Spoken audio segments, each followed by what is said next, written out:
The woman suffered from severe postpartum depression. Whenever she heard the baby cry, a dark urge to end it all would surface. Fortunately, her husband was a criminal investigator. He was ruthless and sharp in his duty. And he loved his wife deeply. Every time he finished a dangerous assignment, no matter how tired, he'd return to help with the child, trying to soothe her frayed nerves.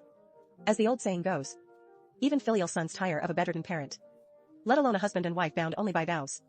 Between the crushing weight of police work and the relentless torment of his wife's depression, as time wore on, the man's mental defenses finally collapsed. One time, they were locked in another bitter argument. Blinded by red-eyed rage, the man drew his service pistol and pressed the muzzle against her chin. Using this, the woman had already lost all hope.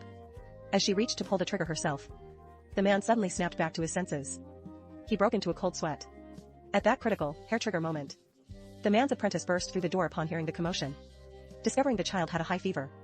Without a word, she and the man rushed the child to the hospital. They completely neglected the woman who wanted to follow them. Watching the three of them walk away, the woman's depression flared up again. She recalled that white one, fearing she might commit suicide, had locked all the sleeping pills in the safe. She tried entering hers and her husband's birthdays, then the child's, but none would unlock it. Acting on a gut feeling, she entered the apprentice's birthday. To her shock, it opened immediately.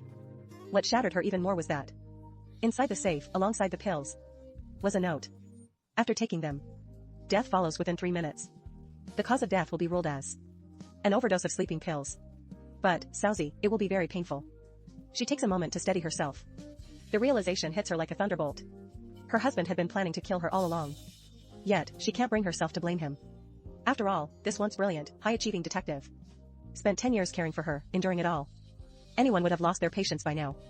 Then, seeing his apprentice holding their child, it suddenly occurs to her that the husband, the girl, and the baby look more like a family than she ever did.